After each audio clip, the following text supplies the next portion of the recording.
From the campus of Southern Utah University in Cedar City, the Utah Debate Commission welcomes you to the 2nd Congressional District Candidates Debate. Good evening and welcome to a debate featuring candidates running in Utah's 2nd Congressional District. I'm Boyd Matheson, host of Inside Sources on KSL Newsradio. It's my pleasure to moderate tonight's exchange, which is sponsored by the Utah Debate Commission, an organization dedicated to educating voters and encouraging the civil exchange of ideas.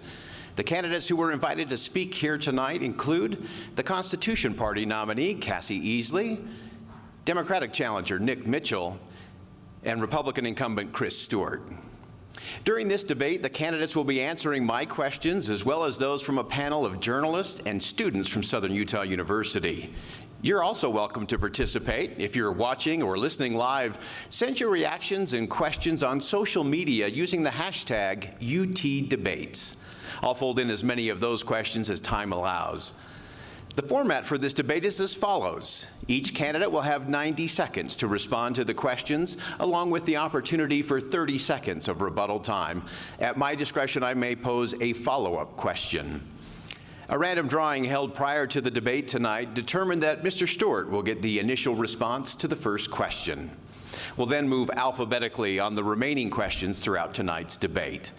So let's get started. In 1861, Abraham Lincoln told Congress that the leading object of American government was to elevate the condition of men, to lift artificial weights from all shoulders, to clear the paths of laudable pursuit for all, to give all an unfettered start and a fair chance in the race of life. Many Americans and many Utahns are under the weight of inflation and economic challenges. Our first question tonight is, what is the proper role of government in lifting those weights and clearing that path? Representative Stewart, we go to you first.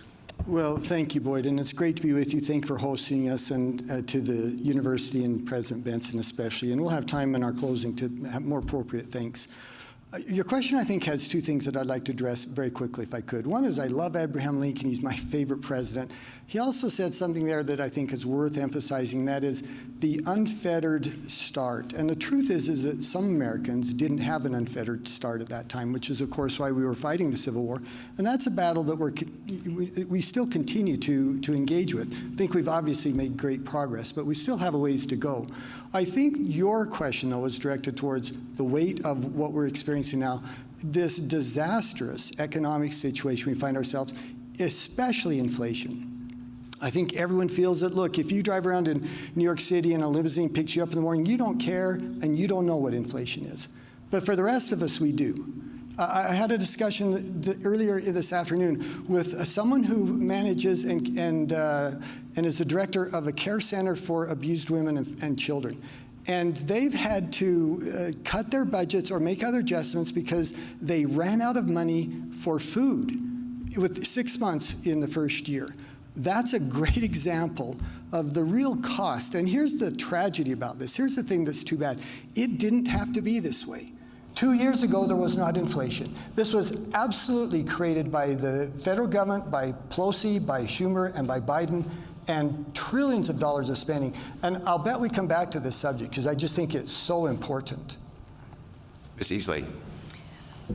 Specifically about the inflation, there are like 3 things that we can do about the inflation problem we have right now. First, we need to get people back to work, because not only do we have inflation, but it's to the point if we're in a recession.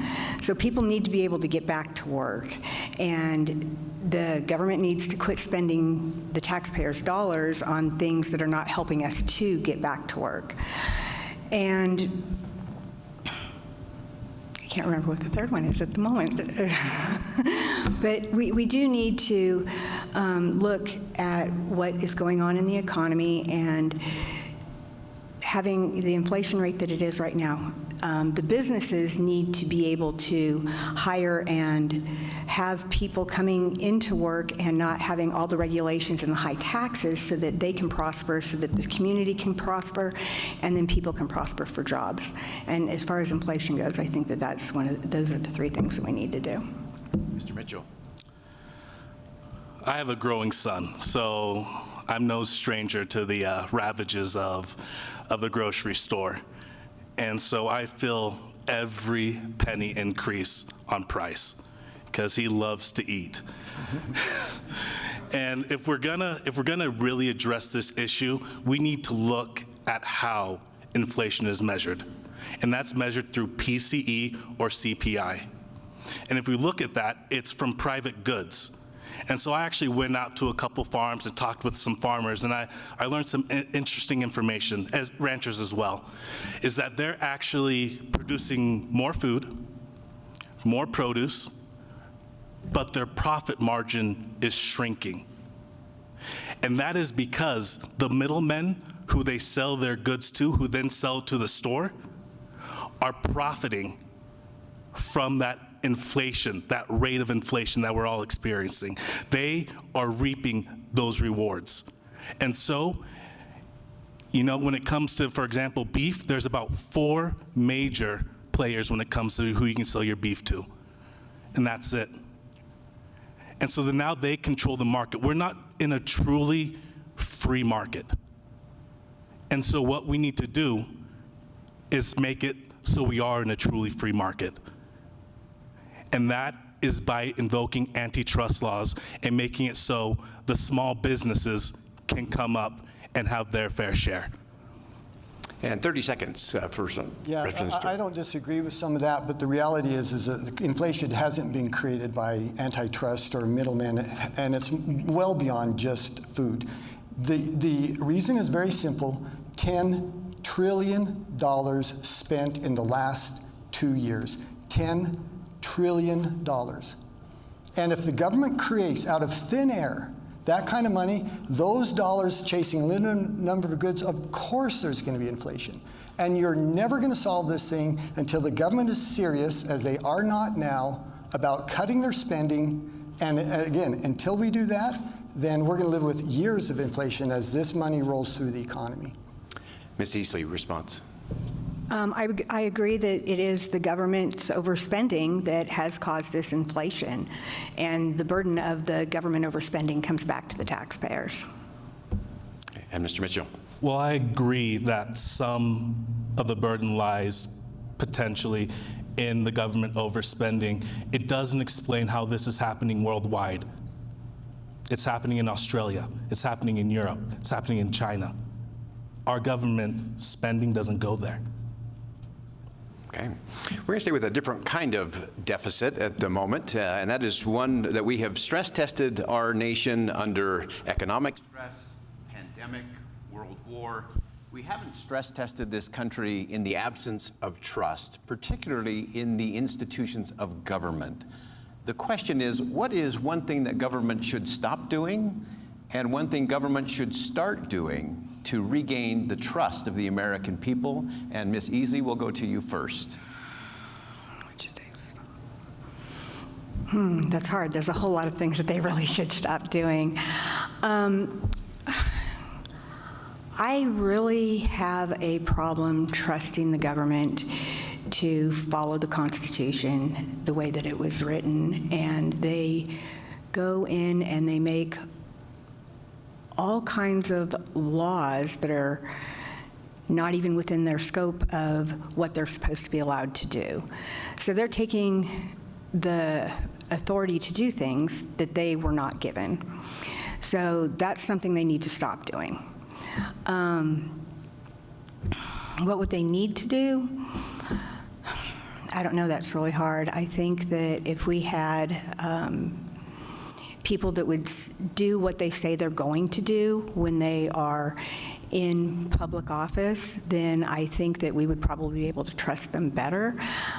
But at this point, it's really hard for me personally to trust what any of the people that are in Washington, what they're saying, because they're just saying what people want to hear, and they're not really taking any action when it comes to actually doing anything that is for the people.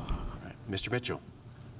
Something that the government can stop doing immediately is allowing corporate lobbyists in. I think that's something all of us, regardless of political affiliation, can agree on, is that corporations need to be out of politics. It needs to be about the people. And that's why I've promised not to take money from corporate PACs, from super PACs, from any type of PAC. And I wish that more people would do that. And something that the government can do,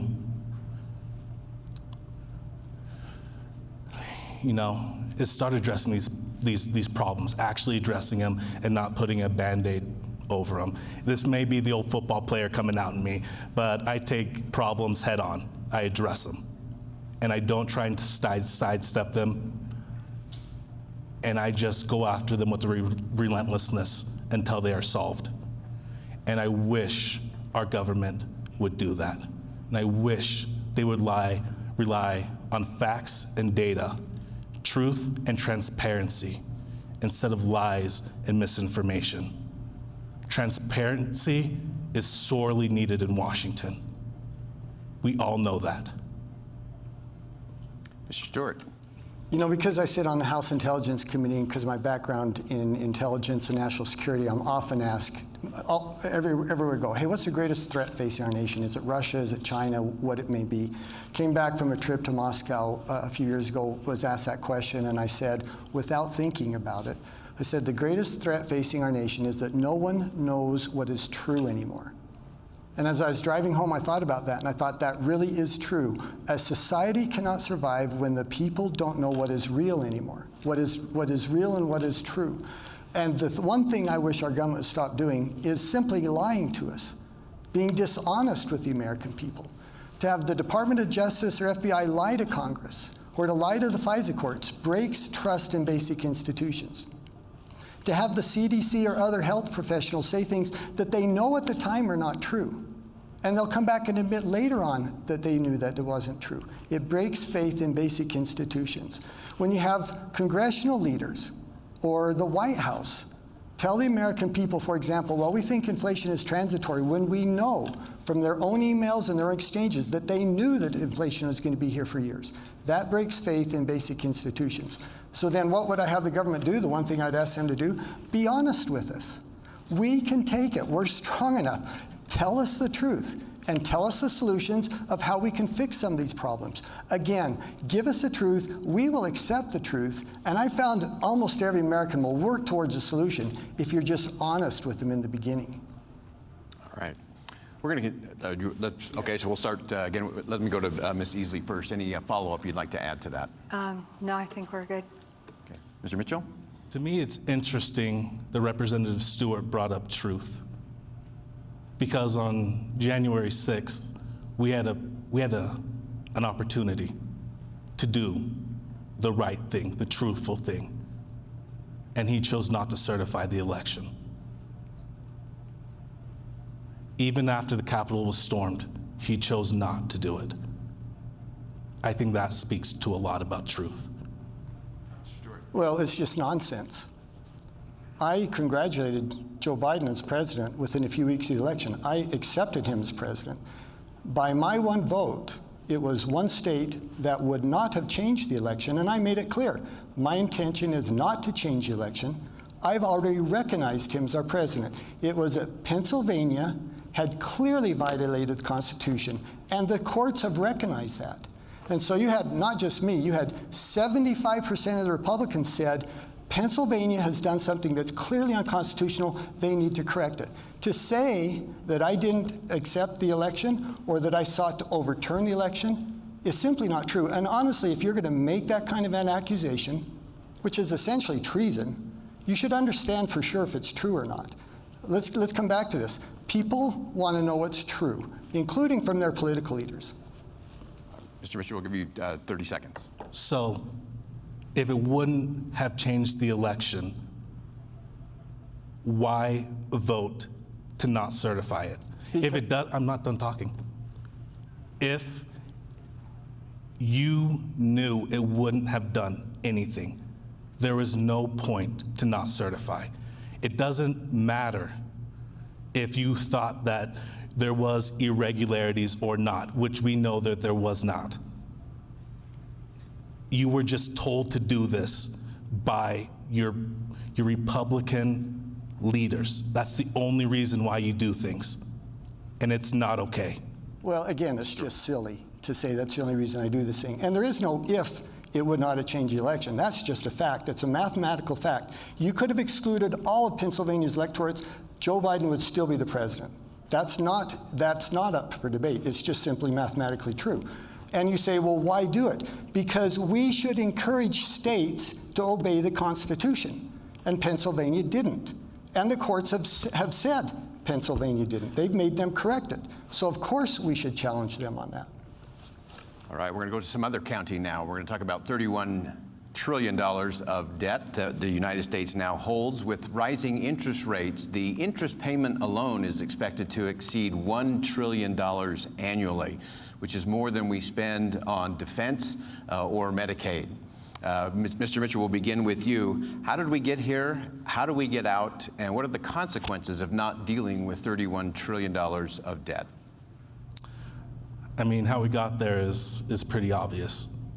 Government spending. That's the only answer. How we get out of it is, of course, pretty simple as well. Reduce government spending. And what will be the consequences if we don't pay? You know,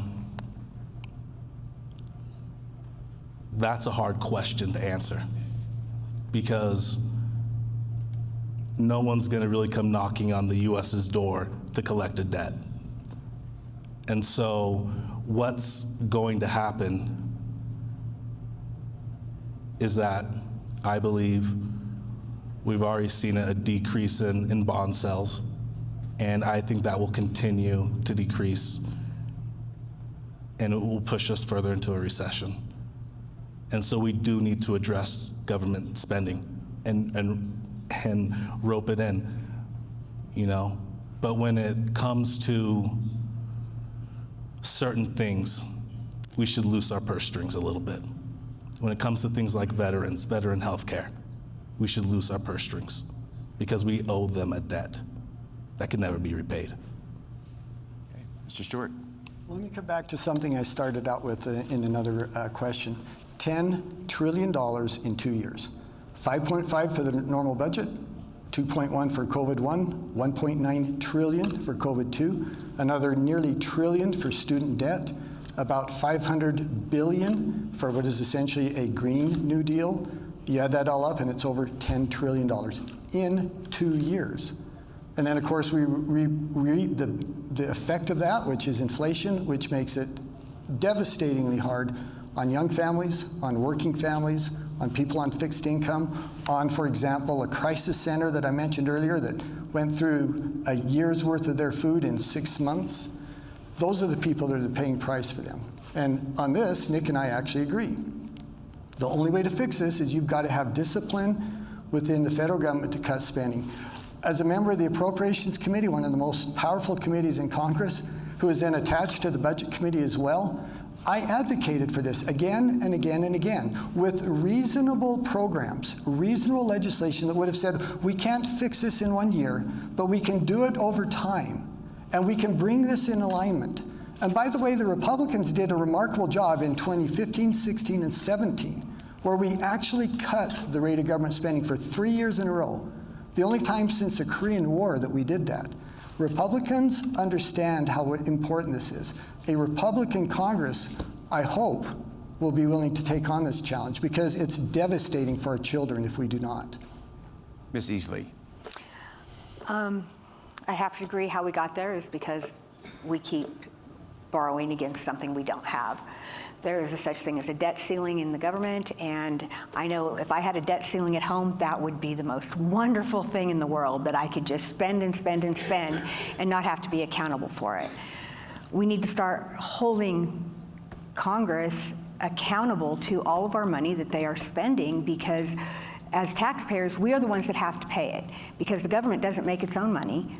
They go to the taxpayers and they tax us, and so we pay them our taxes, and they use that money to increase their tax ceiling. And it's got to stop. It has to stop. It's so dangerous to the people of this country to have to keep paying for things that the government is going into debt for.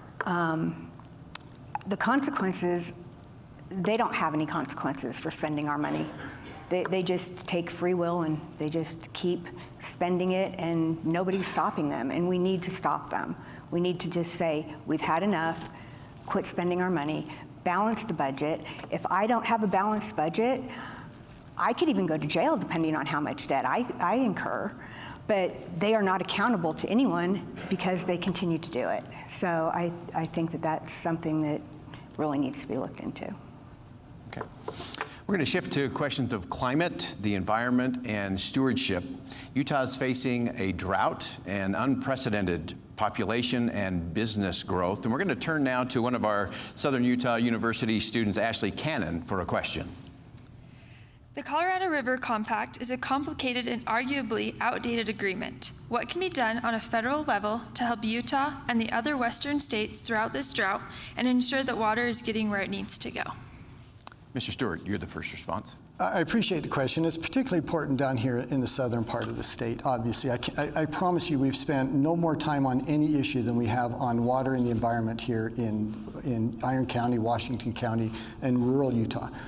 If you're worried about your lawn going dry, like some of us were in Farmington in the last summer because we had to cut back, that's one thing. But if you're worried about how we're going to actually get alfalfa to feed our cattle, or how we're going to survive it with our farm, that's a whole nother thing. And I grew up farming and ranching. My brothers, after a career in the military, have the family farm, and they're ranching up there now. It's something I feel intensely. There's a couple things that we need to do. Number one is I actually think the original Colorado Compact, I don't think it was necessarily flawed. In fact, I think it's important to adhere to it because it guarantees a percentage of water to Utah. There's some states who are trying to change that, and we have and will continue to fight for Utah to get the amount of water that's guaranteed in the compact. We can't give an inch on that, not a square foot of water. We also need to obviously conserve. And we've demonstrated along the Wasatch Front that when we're more prudent with water in our lawns, it can make a remarkable difference in how much water we have. But you've also got to manage the water that you have. I have gotten tens of millions of dollars for the Utah Water Project. Bring water from the Colorado River and bring it to central Utah, along the Wasatch Front, where we need it. Look, there's a lot of things we can do. The drought, at the end of the day, we pray that God will be merciful and will ease the drought. But until that happens, we've got to do the things that we can do to protect and to manage the water that we do have. Ms. Easley. I agree that the Colorado Compact is good for Utah because it does give us a lot of the water that we need. I do know that the federal government is responsible for the BLM lands that we have, and they're especially in the southern Utah area. I've talked to a lot of people that I know that farm and say that there's a problem with the watersheds. The federal government's not keeping them up to par, so that does affect our water and how we can get it out, especially in a lot of the alfalfa fields down here. So I would hold them accountable. I would make sure that as a federal BLM property that they are doing what they're supposed to do so that the farmers can have what they need to be able to continue to farm down here and produce the alfalfa that we all need for our animals. Mr. Mitchell. When it comes to the Colorado River Compact, I think that it's a good start, and I think it does need to be updated. But more than that, I think we need to have a shift in our cultural mindset. We are in this together, the entire Southwest. If the Colorado runs dry, Utah will become unlivable.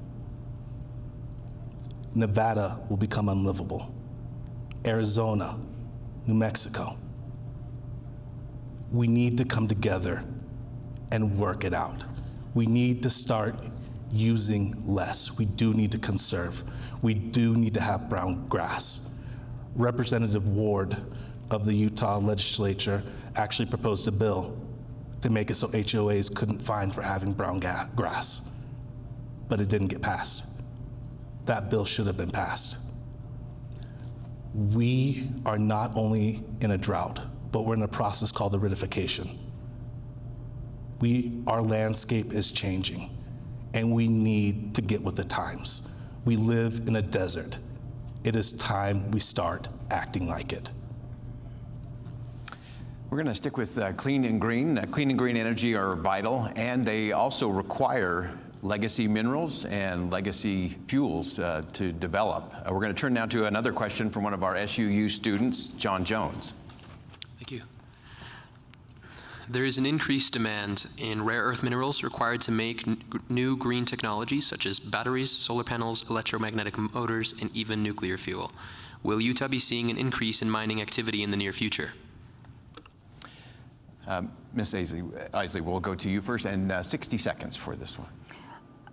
I'm not sure what the state legislator has in mind as far as mining the rare earth minerals in this state. And I think that because it is here in Utah, that it should be the state legislator that would be able to determine whether they did that or not. And it would be not up to the federal government to make them do so, because it is Utah's minerals, and I don't think that the federal government should have any say in what the state legislator decides to do about that.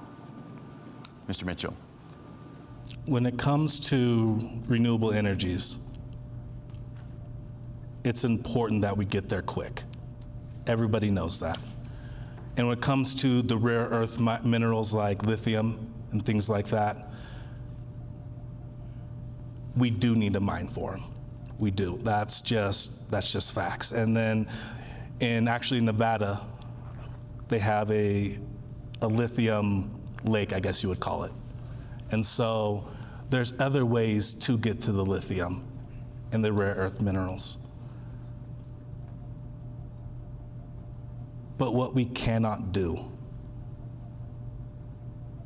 is mine on federal land. We cannot shrink bear's ears. We cannot. So any mining that takes place outside of federal land that is deemed sacred to our Native American brothers and sisters, I am okay with, as long as it's done ecologically friendly and the workers are safe. Mr. Stewart. For those who are proposing green energy, they have to be honest and tell the American people and recognize it is virtually impossible to achieve the goal that they've set out without batteries, and those batteries include millions of tons of rare earth minerals that we right now virtually impossible to get. You can't mine them here in the United States, and what a shame. We've got a mine in central Utah that we've worked closely with to protect them, to make sure they can continue to provide these rare earths that are so essential, and to protect against the threat of constant government shutdown. And some of the things that Nick has said, I agree with, but Nick, I disagree. We do need to be able to mine on federal lands. You're right, probably not Bears Ears, probably not the national monuments, but there's other federal lands of the BLM that I think would be open to us. But we've got to do one or the other. We've got to either open up mining and say, yes, we're willing to do this. We're not going to be endowed and be dependent on China. But if we're going to do that, then we've got to open up mines that just haven't been opened up in the past because of many environmental groups who just so severely oppose it. We've now reached the halfway point of the 2nd District debate featuring the Constitution Party nominee, Cassie Easley, Democratic challenger Nick Mitchell, and Republican incumbent Chris Stewart. I'm Boyd Matheson from KSL Radio. We're still taking your questions during this live broadcast. Use the hashtag UTDebates on social media. Let's get back to the questions. I'm actually going to do a rapid-fire question, just 30 seconds on this one. Southern Utah, a crucial part of this 2nd Congressional District, is a hotspot for wildfires and floods. Can or should the federal government take action to bolster depleted local resources to both prevent and recover from these natural disasters? And Mr. Mitchell, you're first. You know, I was actually out visiting out in rural Utah, and I came across this small inn, and they told me that the federal government actually waited until the fires got worse before they came in. And I think if we mitigate that and just go after the fires when they start, it would save a lot of money and reduce damage. And when it comes to flooding, again, it's because we're in this aridification process, and the land, the soil, isn't soaking up the water like it used to. Mr. Stewart. 30 seconds, that's a challenge. I'll give it a shot. Of course the federal government has a responsibility here. We're living in a part of the West, and some of the counties in this district are 90% controlled by the federal government. Of course the federal government has responsibility for those lands that they have claimed and will not release. Whether it's the Healthy Forest Initiative, again, a Republican initiative I co-sponsored that allows us to manage our forests in such a way, mitigates fire, mitigates the runoff and some of the negative impacts from fire and from flooding. The federal government not only has a responsibility, they have an enormous responsibility to try to mitigate these environmental concerns of fire, flood, and others. And Ms. Easley. Okay, fires and floods in this area. One of the main reasons we have fires on BLM land is because people are not allowed to go in there and get the deadfall gotten rid of, so that when we do have fires here, we've got all the deadfall, and it goes through, and it goes so rapidly. So these are in forestry lands that are supposed to be taken care of by the federal government, that they are not taken care of prudently. So we have a major problem with fires. Flooding. Gosh, we got so flooded down here last year. It was ridiculous. And that is infrastructure problems in the communities, and we need to have the communities doing what they're supposed to do. The federal government had nothing to do with the flooding except for on the other side of the interstate, the east side of the interstate, when they actually are now coming in on BLM land and making it to where it's not eroding away so that it comes into communities, because that was a major problem. So, yeah. Okay. Sorry. We're going to shift now to international issues and the role of America in the world. Really pleased to have KUTV colleague and reporter Daniel Woodruff to ask the next question. Thank you, Boyd, and good evening to each of you. The war in Ukraine has been in renewed focus this week after new attacks by Russia on that country. What is the proper role for the United States in this conflict? And really my question is, are we doing enough to help Ukraine, not enough, or too much? And we'll go 1 minute on these responses, and we'll start with Mr. Stewart. Yeah, I'm proud of what we've done in Ukraine, and I'm proud of the Ukrainian people, the Ukrainian military. They have shown that courage will change a battlefield, that it's not just technology, it's not just weapons. Courage will change a battlefield. And I'm grateful for them showing. And Vladimir Putin is a KGB thug who invaded another nation, and he should be punished for that. They're doing a pretty good job of depredating the Russian military and showing the outcome for someone who takes that type of aggressive behavior. Now the problem is this, or at least the concern, as you said, how far do we go? And how far down that road are we willing to walk? I'm glad that we've done what we've done so far, but I did an editorial last week that asked this question. At what point do we have to be exactly in alignment with Mr. Zelensky on what our goals are in Ukraine? We don't want this to become like Afghanistan. We don't want this to become like Iraq, where 20 years later, we're still involved with this. That is the time now. This is the time to ask that question, and for the President to define, these are our goals in Ukraine. Ms. Easley. Knowing what the goals in Ukraine are would be really nice for the rest of us to know as well. We keep throwing money at it. I know that there are American people that have gone over there to help train the Ukrainian army, not necessarily military people, but people that are ex-military, based on people that I know in that community, so that they could help. But if we keep throwing money after money into the Ukraine, again, we're burdening the taxpayers for something that is not benefiting us, and we're having this problem with inflation, and we are in a recession, and where are we coming up with this money to keep giving to other countries to get out of the trouble that they've gotten into? So we really need to know what's going to be happening in that situation. Mr. Mitchell. You know, I've thought a lot about this, and I agree with Representative Stewart that Vladimir Putin is a KGB thug, and he's a scared KGB thug. Where I disagree with Representative Stewart is on the fact that technology and arms have played a huge role in Ukraine's success. Courage alone can't stop a missile. Courage alone can't stop a jet.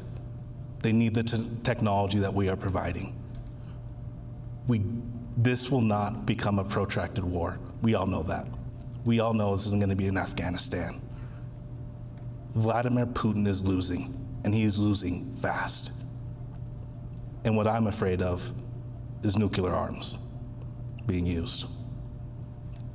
And if that becomes the case, we all know the steps we are going to have to take.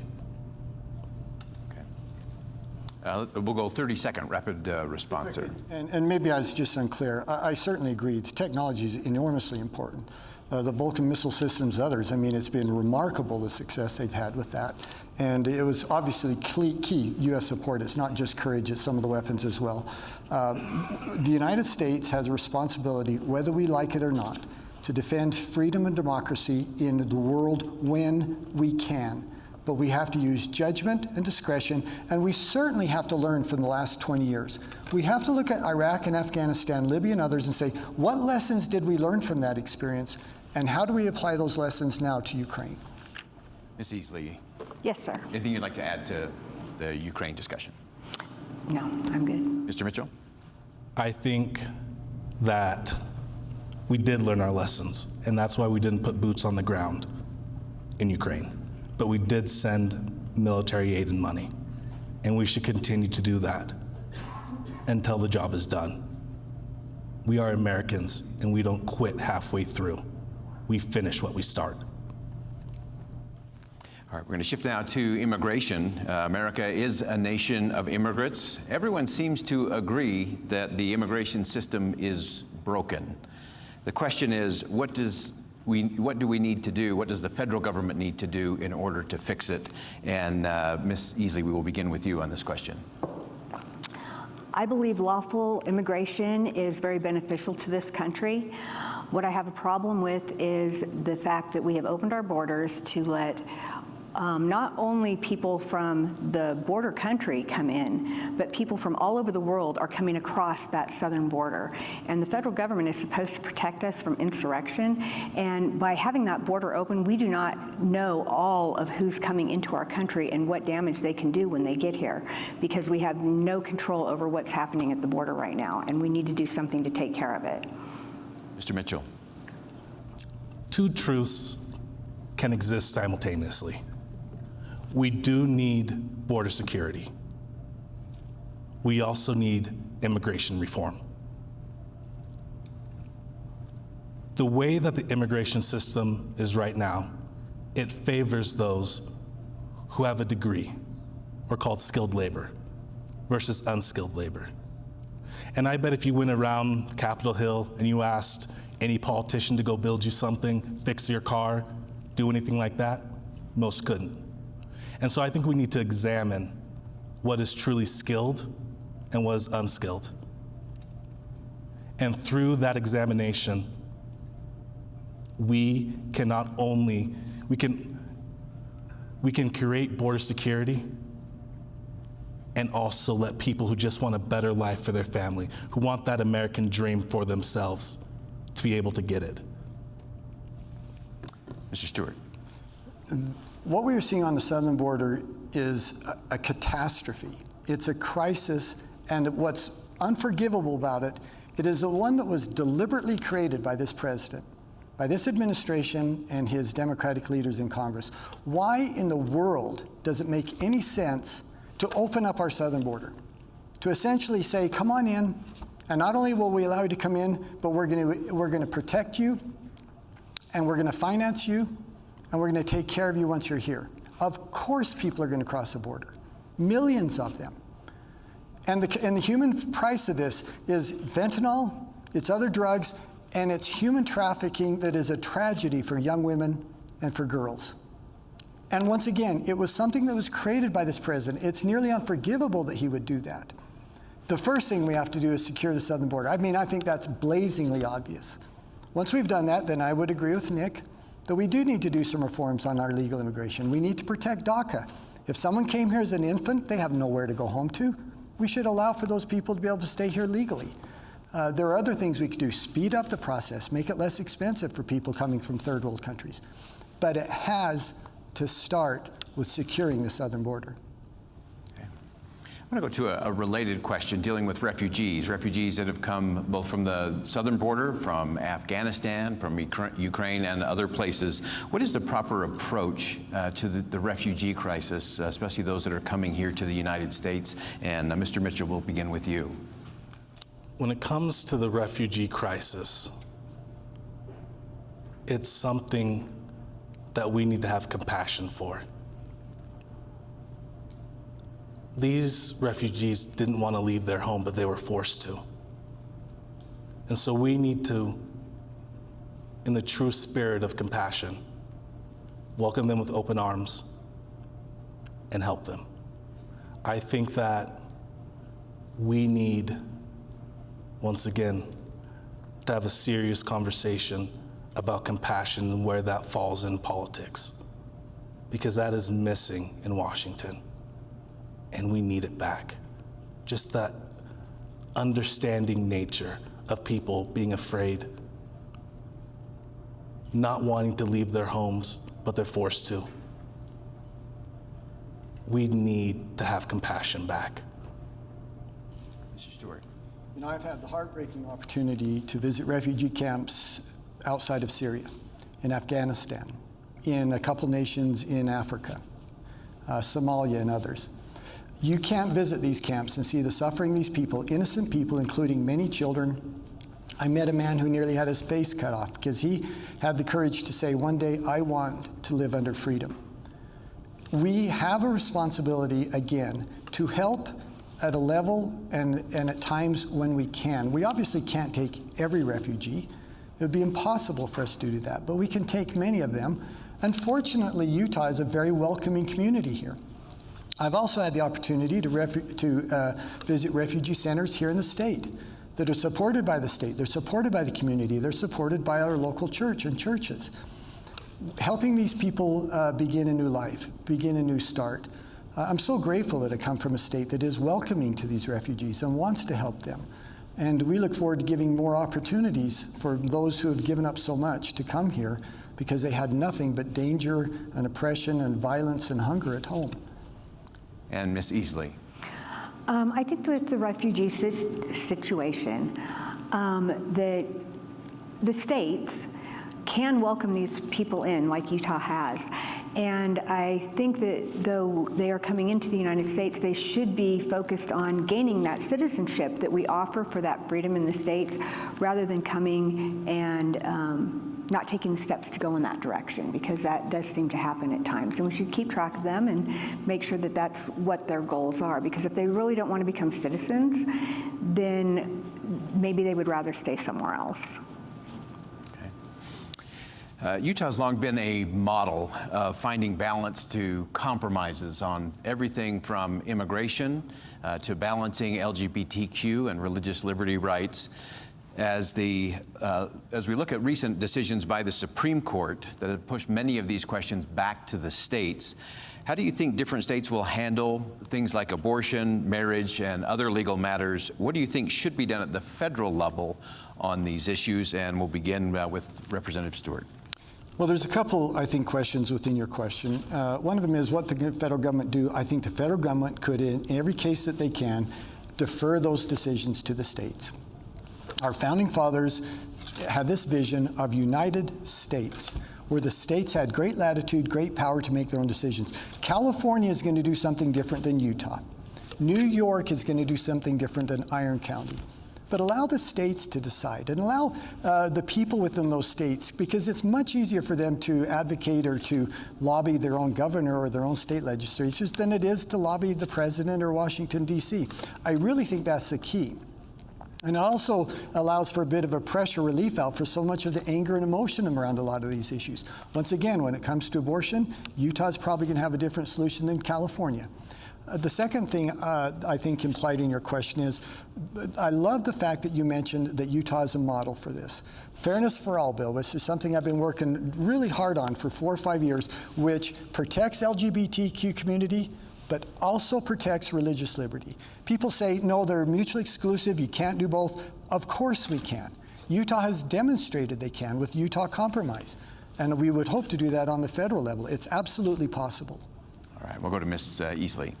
Yes, when it comes to these issues, since every state in the United States is a sovereign state, they do need to be able to make their own laws regarding all of these things because none of them are spoken about in the Constitution, so therefore it goes back to the 10th Amendment and it goes back to the states.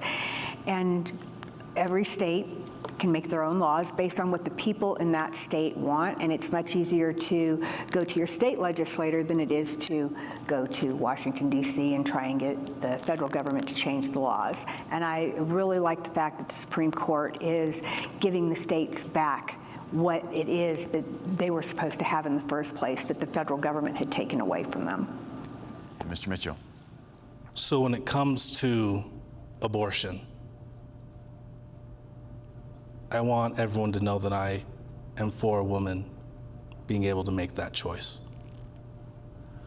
The problem I have with it being pushed back to the states, that it's not really being pushed back to the states or the people. It's a handful of legislators making the decision for the people. A majority of Utahns thought Roe v. Wade was fine. But right now, there was a trigger law that has been temporarily put on hold. But when the Utah legislature gets back into session, it could possibly clear those hurdles. They need to put it on the ballot and let the people decide, like Kansas did. Because with the handful of legislators making that decision, it's their choice. It's not the people's choice. And the people need to choose. All right. We're going to, go ahead. I'm sorry. It's not a rebuttal, just an additional statement. Is that allowed? Sure. Yeah, we'll just do 30 seconds each. Yeah. On this issue of abortion, and I indicated California might do something different than Utah. I get that, I accept that, and that Mr. Mitchell and I may have different views on this. The one thing that I think is worth drawing attention to, and that is the Democratic Party has been willing to say they would allow abortion up to the moment of birth. I can't conceive of how someone could find that morally justifiable, when we know the viability of that infant or that child is months before that. And I just feel like it was important to make and highlight this unbelievable moral stand that some have taken on that issue. Okay, Ms. Easley, 30 seconds. When it comes to abortion, I am against it, but I am for women being able to make choices. You should choose not to have sex because it does cause pregnancy if you do not want to get pregnant, or use protection. And the choices need to come before there's another life involved. And I think that the states, and if it is put on a ballot initiative, I think that would be a great thing for the people to actually be able to say what they really want. My personal belief is that it's wrong. Mr. Mitchell, 30 seconds. So the Republican talking point is abortion is okay except for the instances of rape, incest, and the life of the mother. So if the mother is supposed to have the baby within the next week, but then she has a heart attack, a heart issue, does that not fall in your own playbook of life of the mother? It does. So we cannot determine as a government when the life of the mother is in danger enough for her to make that decision. And if it's in that last trimester, they have a name picked out. I did.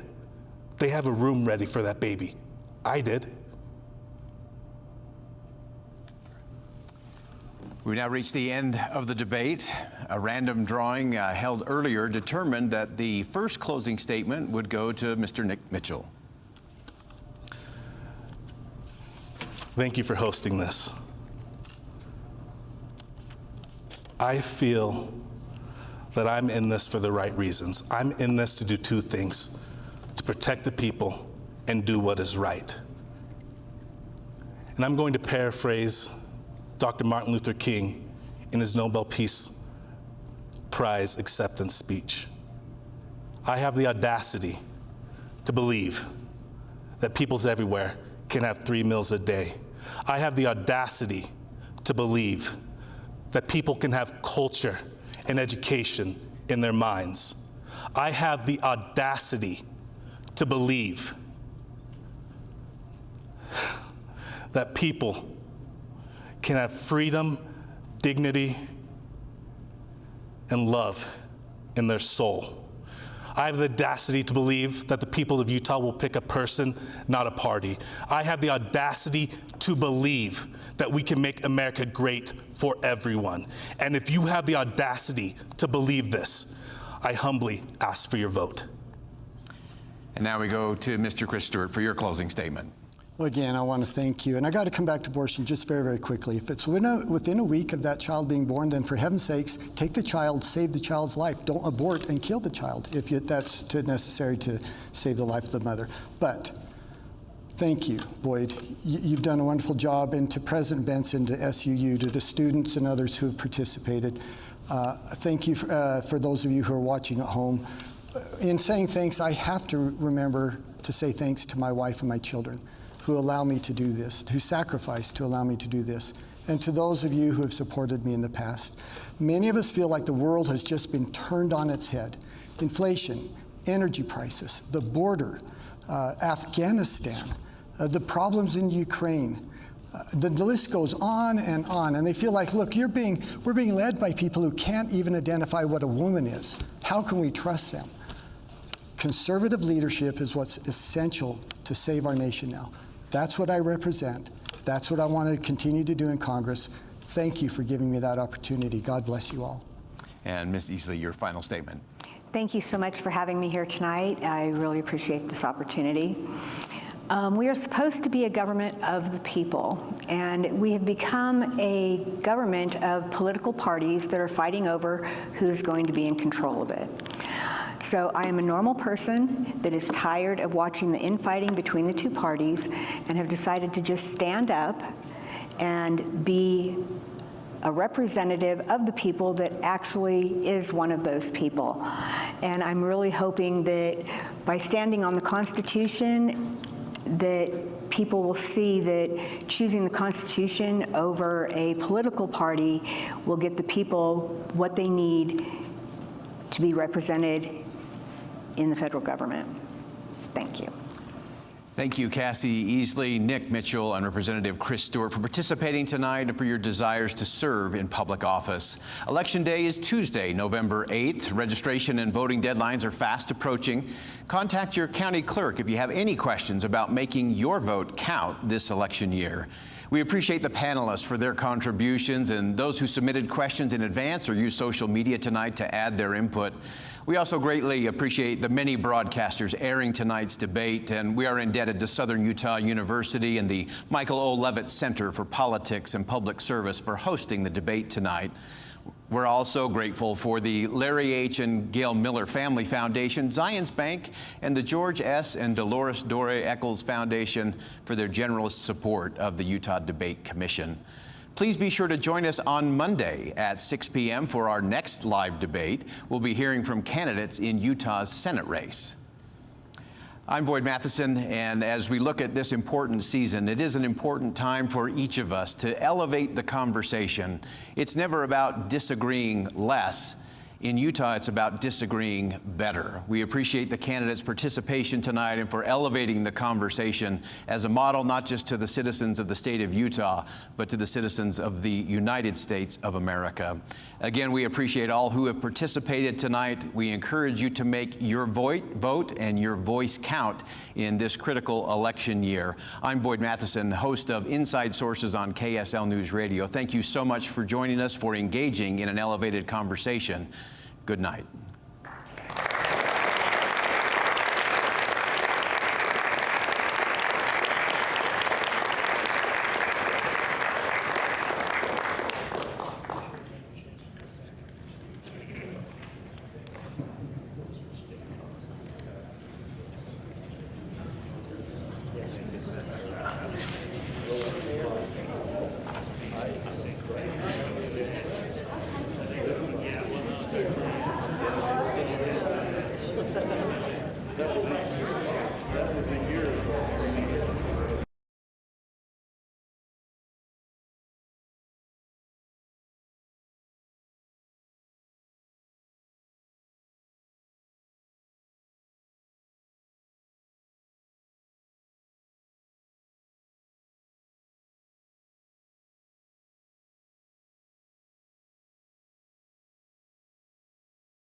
see my face a little bit. All righty.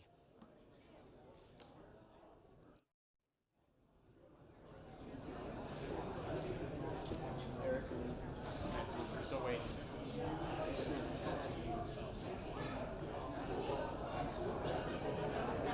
Okay, go ahead. Okay. Congressman, sixth term you're running for. What Yeah. are you going to do in that term that you haven't done in the last 5? Well, there's a lot of things to do because for the last 3 terms we've been under Democratic leadership, and you know that as a minority in the House, you're very limited in what you can do.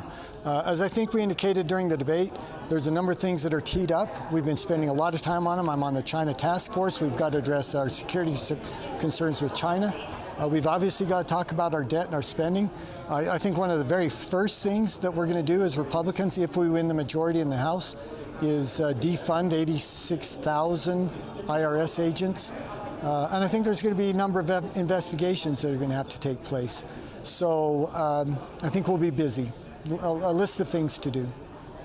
I don't know how much of the January 6th hearings you've watched, but yesterday they subpoenaed former President Trump. Yeah. Do you support that move? And generally, what are your thoughts on where the commission is going to investigate what happened that day? Yeah, look, January 6th was a dark time for our country, and all of us have, I think, enormous concerns about this event. But the January 6th Commission is not a fair and bipartisan commission at all. As I'm sure you know, we had Republicans we wanted a seat on the commission. Speaker Pelosi wouldn't let us. How can that be a fair commission if we can't seat our own members? They don't allow anyone to call opposition witnesses. They are focused entirely on one narrative, and I think the American people see that. Now to your question about whether subpoena Donald Trump, really I leave that up to the commission. The president seems actually happy and anxious to engage with them. I think it would be entertaining to see how that went, but we'll let the commission and the president work that out. You were hit pretty hard on stage for your objection to Pennsylvania. Given what we've seen in the January 6th hearings, the video, I mean, is it prudent for you as a congressman to raise questions about election irregularities when the evidence has shown that there was not? Well, at the time, it's very clear that there were irregularities in Pennsylvania. The Constitution says clearly state legislators will regulate and manage their elections. Pennsylvania, the regulators did. And they essentially told the legislators, we don't care what you think, we're going to do it this way.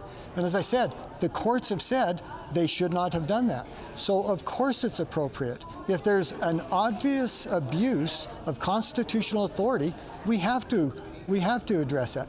And one other thing about this that I think is really important, we hear about those of us who oppose that, and they act as if it was to overturn the election, when clearly it was not. And they act as if it's never happened before. There were 40-something Democrats who did the same thing in 2016. You had President Biden, Hillary Clinton, Kamala Harris, Jimmy Carter, and dozens of other Democrats who said after 2016 for years that President Trump was an illegitimate president. And yet the questions are always upon one Republican or Republicans over this one event. I think it's in entirety, there should be a focus on the history of it as well. Anything else you want to say about why you this time, this election cycle? Well, again, I think that the nation feels in great turmoil. I think the things that will help us are conservative leadership. Go back to where we were 2 years ago. Look at inflation. Look at the southern border. Look at our standing around the world. Look at the energy prices.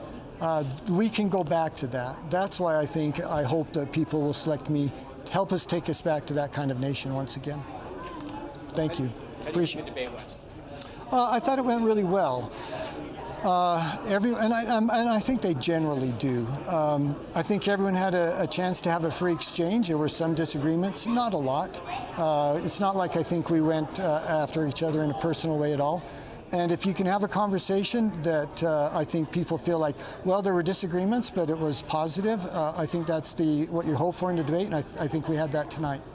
Were there any topics that you wish had been brought up that you would like to talk about now? You know, a lot of times there are when we've had these debates. For example, I've indicated in the past, why aren't we talking about national security? That's an important issue.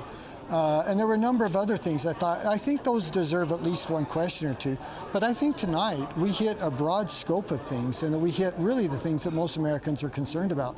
So tonight I felt like we really did a good job. The Debate Commission and others did a good job of asking questions that people are interested in. Look, there were others I wish we could have asked, but clearly you just don't have enough time for everything. So I thought with the constraints of time, it actually was very good. What are your next steps moving forward? In regards to the campaign? Yes. Well, we're always busy. I mean, we've got events tomorrow. We'll have events Monday. We've got a little more than 3 weeks. We'll stay engaged and try to convince, again, as many voters as we can reach to get out and vote and to hopefully support me. Great. Thank you all. Very much. Appreciate it. Europe Center.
Oh, they moved my little step up.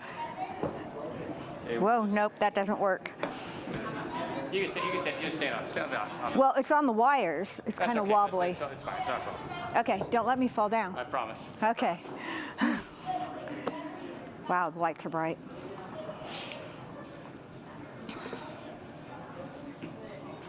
Go ahead.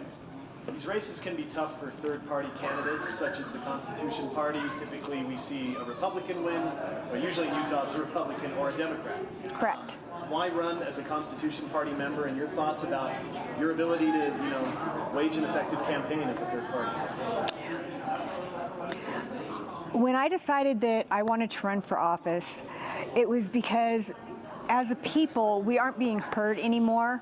And being a part of the Constitution Party, just in the name, people know that we stand for the Constitution. And I believe that there's so many people out there right now that are so frustrated with what the two parties are doing, and I decided to run because I really think that people that want to have a government restored to a government of the people will look and say, you know what, I can get behind that. And I think that it gives me a great opportunity to be able to stand up and say, I represent the people of this state and this district. You reference the people. Besides being that, what is, in your mind, your biggest qualification for serving in Congress? I've studied the Constitution for years. I know specifically in Article 1, Section 8, it gives a very detailed list of what Congress is supposed to do. And they have moved so outside of what they are supposed to be doing that I think that someone that knows the Constitution and can go in and say, okay, Congress, I'm here with you as part of Congress, and this is unconstitutional what you're doing. We really need to take a step back, and instead of doing what parties want, let's go back to what the people need. You live in Enoch, is that right? That is correct. I live in Enoch. A bit about your bio, because I don't think a lot of people know a lot about you or where you're from. Just tell us a little bit about it. Growing up, my dad was in the military, so I grew up all around a lot of military bases. So I grew up in the cities. When I married my first husband, we moved to a rural area, and I found out I loved it. So when I moved to Utah after divorcing him, I came here to Iron County, and I love living rurally, but it gives me a special insight to both the dynamics of the 2nd District. It's city and it's rural, so I have a good idea of that. I'm a mother and a grandmother. I was recently widowed just this August, just a couple months ago. My husband passed away after a 5-year battle with cancer, and I just love Utah. I love people, and I love being able to stand up and say, I will take on that responsibility of being someone that actually represents you as a people instead of being one party or another. If we could just go for someone that wants to represent them individually rather than them as a party, I think that we as a district and as a country would start to be better off when we would get a little bit more control of our government. Last question I have for you is, what about Southern, because you're the only candidate on the stage living in Southern Utah. Correct. Which is in the 2nd District. What is the biggest issue facing Southern Utah that you feel you would be able to address in Congress? I think that the biggest issue we have down here is the frustration of the government not addressing what it is that the people want. And I would be able to do that. I know that we have Second Amendment issues down here, First Amendment issues, the whole thing with the medical being required to wear masks and do all of these things, all these mandates that are not constitutional, and people are really starting to hate getting all these laws put on them of things that they really don't feel that they need to be doing because it's taking their freedoms away. Thank you. How was the debate experience for you? It was fun, a little nerve-wracking, but I think I got through it okay. Were there any issues that didn't come up that you would have liked to have spoken about on stage tonight? No, there was a very good, well-rounded amount of questions that hit on a lot of good topics. What are your next steps going forward with your campaign? How are you going to convince voters to vote for you? I'm going to continue to go and meet candidates all over the different areas of this district. I've been up north this last week, and I'm going to be going down to like Hurricane in Washington County, Kane County, and I've got some things going on in Beaver. So I'm just meeting people and talking to them and letting them know that I'm out there and that I want to stand up and represent them. Thank you for joining us today. All right, thank you. Done? Thank you.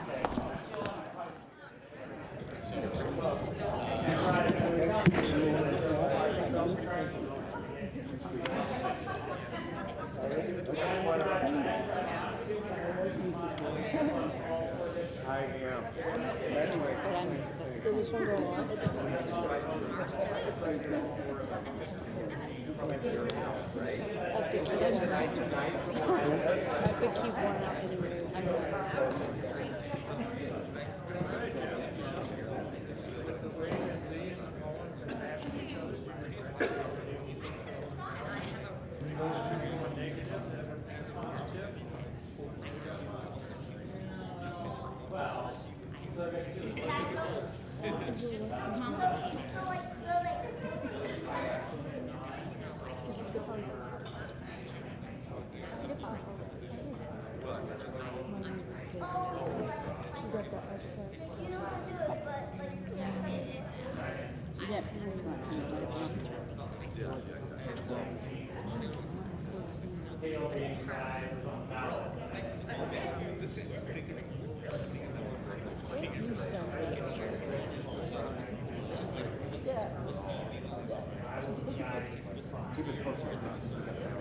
Where the people are? Like where my kids would be? Is that for the auditorium?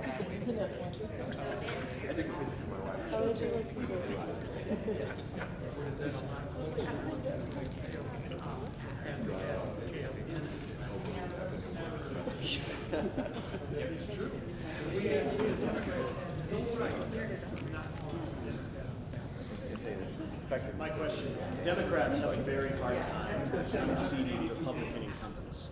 Why run for Congress? Why run against Representative Stewart as he seeks a 6th term? Because we need a change. And I know running as a Democrat is hard, especially in Utah. But I've been around the district, and people are ready. They're ready for a change. They're ready for a new voice. They're ready for someone who actually cares about people, who isn't in it for the money or the power. They're ready. And I'm here to stand up and say, I'll do it.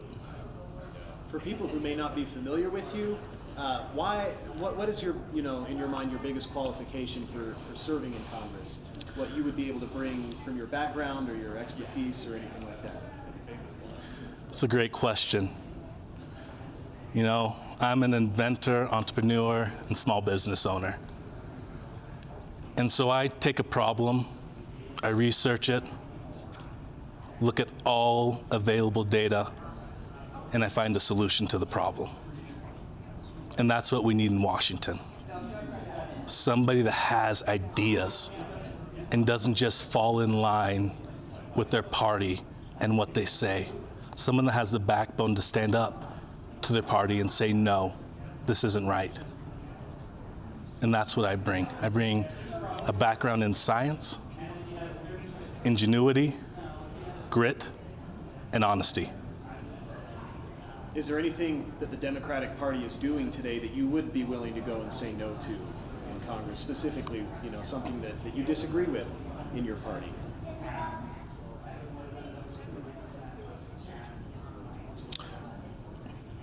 Right now, I think the Induction Reflation Act wasn't properly named. I think that if we were going to call it the the Inflation Reduction Act, it should actually do that. Instead, it was this hodgepodge of miscellaneous items. I think bills need to be single issue, so the people know how their congressperson is voting. The congressman knows what he's voting for and against and as to why. And we need to get back to that so people know what's truly happening in Washington. That whole truth and transparency. We need to have it so people understand what is happening on a federal level. I read the bills and I get confused. They're long, they're confusing. And so we need to get back to that single issue so people know what they're dealing with and why the representative is voting that way. On inflation, federal spending came up. Representative Stewart obviously was pretty strong on the $10 trillion that was spent Your view, you said potentially federal spending contributed to inflation. Can you elaborate on that? I mean, Kem Gardner Policy Institute has put out a study saying government spending has led to this. Yeah. What is where do you stand on what the Democratic administration and Congress have spent versus where we are today with inflation? You know, it hasn't solved the issue because the money wasn't spent fixing the issue. I don't know, I'm for renewable energies, but I don't know how that's going to bring down the inflation. But we also need to recognize that the tax cuts that Trump initiated, or President Trump initiated, excuse me, also added to the deficit. Taking away taxes from corporations doesn't do anything but hurt the deficit, or it doesn't do anything but add to the deficit. And so there's a lot we can do. We need to bring down the spending, of course, but increasing taxes on corporations and the ultra wealthy would also help bring down the debt as well. How do you think you did in the debate? You know, there's some things that I think I did well. There's some things that I probably could have improved on, studied a little bit more. But overall, I'm happy with my performance. I think I gave the people a true look at Representative Stewart and at myself and the differences that we have. Were there any issues that you wanted to go deeper into, or are there any issues that didn't come up that you would have liked to have talked about? You know, I would have liked to talk more about renewable energies because that's the future. And I think that right now, Utah is sitting on a gold mine of renewable energies, from thorium salt reactors, which I am a huge fan of the more I research it, to geothermal. I think we could, if we were to tap into geothermal, we could provide the entire U.S. with electricity and power. And the great thing about this is it's essentially the same technology as drilling for oil. So all the oil field workers would be able to switch over pretty easily to this new field. They wouldn't be out of a job. Like I say on my website, energy is transformative. That makes the energy sector transformative. People won't lose jobs. They'll just transform. It's a very Republican district. What are your next steps to convince voters in the 2nd District to vote for you? Get out and talk to them.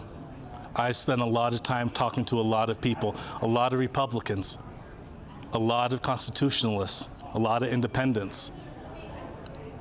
And they all go away saying that they'll vote for me, that they like me, they like what I stand for. So if I can talk to enough people, I will get this thing done. I will get it wrapped up. And that's what it comes down to. Thank you. Thank you. Appreciate it. I can't thank you enough for coming down. Thank you so much.